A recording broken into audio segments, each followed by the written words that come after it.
Olá, eu sou a Flávia Gazi, esse é o ABC das Minas e a gente tá fazendo uma temporada sobre videogame. O primeiro foi sobre o que é game, então se você não viu, clica lá pra ver. E nesse episódio a gente vai falar sobre impacto de videogame.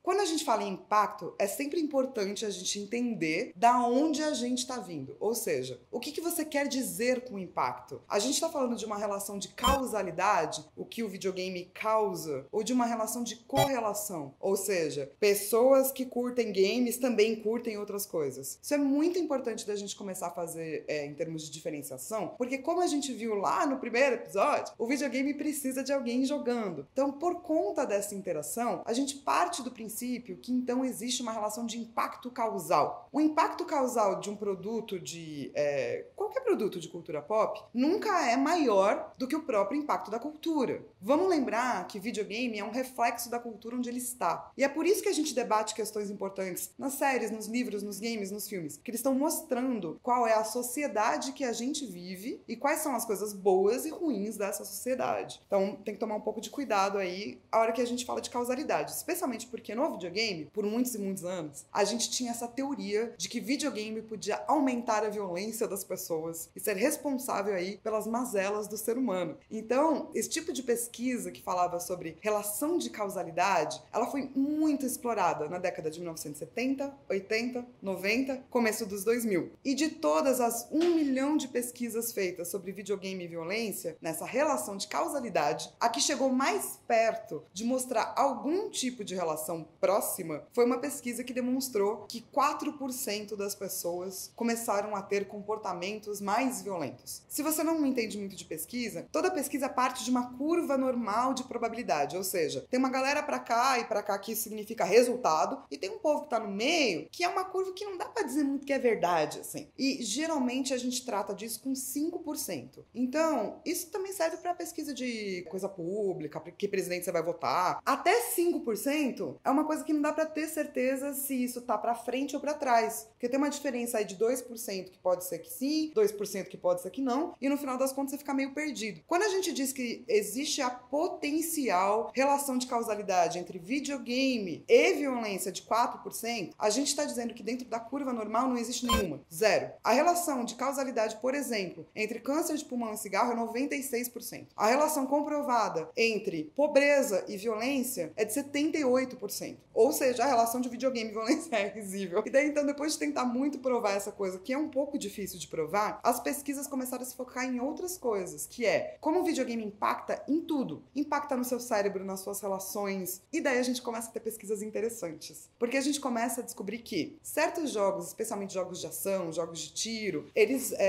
promovem coisas muito benéficas no cérebro com relação a reflexo mais rápido, respostas cognitivas mesmo. E sim, eles aumentam por um tempo aquela parte que você se sente muito animado e que isso pode causar uma relação de muito mais excitação logo depois de você jogar videogame, mas isso não significa que você vai se tornar mais violento. Sabe quando você joga Mario Kart por muito tempo e daí você sai na rua e você imagina os cogumelos, imagina as bananinhas, você sabe que não é de verdade. Mesmo que se a gente achasse que era muito real, a gente pularia em tartarugas, tá, gente? No mundo. Isso não acontece, porque a gente consegue assimilar certo grau de fantasia. Então, além dessas pesquisas que são muito interessantes, existem várias outras formas de pesquisar videogame. Uma delas, que eu gosto bastante, é uma teoria que surgiu na psicanálise falando sobre matar monstros. Todas as crianças têm que aprender a matar monstros, porque senão elas não vão saber matar monstros na vida. E a verdade é, o mundo é um lugar angustiante e horrível. Você precisa aprender a matar certos monstros. Você precisa aprender a ser heróico de vez em quando, ser amigável de vez em quando. Colocar essas coisas no lugar é muito importante. E é por isso que muitas narrativas para criança tratam disso. Monstros, sangue, destroça. É quase impossível, por exemplo, você achar uma narrativa feita para crianças que não tem algum grau de violência, porque a violência faz parte do humano. Tem um filósofo chamado Sócrates que dizia que se você não ensinasse violência para crianças, elas não iam aprender.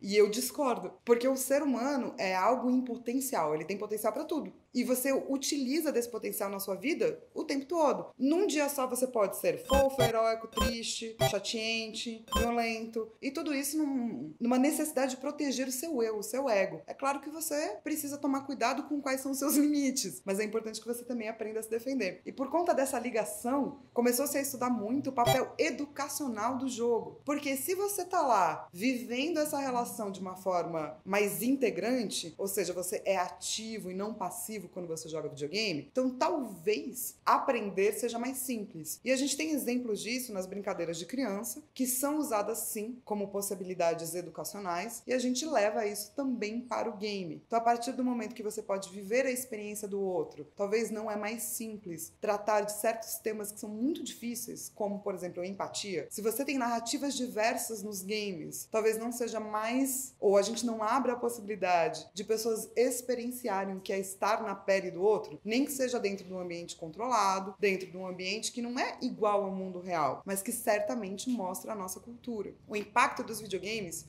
pode ser muito mais também do que ele é hoje, e é por isso que a gente continua pesquisando. Tem uma autora que eu gosto bastante chamada Jane McGonigal, ela escreveu um livro chamado A Realidade Está Quebrada. E o que ela quer dizer com isso é, o mundo tá difícil e cada vez mais a gente tem mais dificuldades em resolver, porque as coisas vão se tornando mais complexas, a água vai acabar, a gente não sabe mais o que fazer com relação a orgânicos, agrotóxicos, e por aí vai. Quando você joga videogame, você passa 99% do seu tempo errando. A falha faz parte do game. Você passa 1% acertando, que é quando você ganha o jogo. Não é normal você só ir ganhar o jogo. O normal é você passar por tentativa e erro, tentativa e erro. E o que a Jane McGonigal diz é, se a gente consegue gamificar os problemas do mundo e coloca para jogadores que estão acostumados a tratar de falha, muito provavelmente como um grupo coletivo, vão surgir potenciais respostas mais inteligentes do que as respostas de um grupo menor. O que eu acho que faz todo sentido, especialmente porque jogos de cooperação ou jogos quando a gente joga junto, eles tendem a criar novos modelos de pensar para todo mundo que está envolvido, que afinal você está muito presente no jogo, o seu amiguinho também, o seu outro amiguinho também, e vocês têm que chegar a uma barganha de grupo, a soluções melhores. Então, eu super acredito que existam possibilidades de como a gente usa game que a gente ainda mal começou a realmente fazer, a realmente olhar para. E sim, quando você é produtor de algo cultural, é também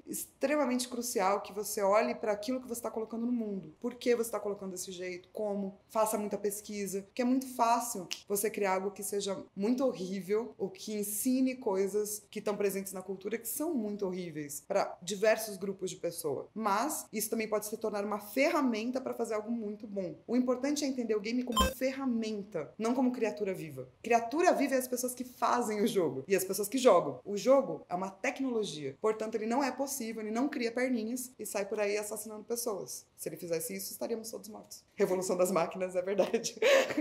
É a revolução que eu tenho mais medo.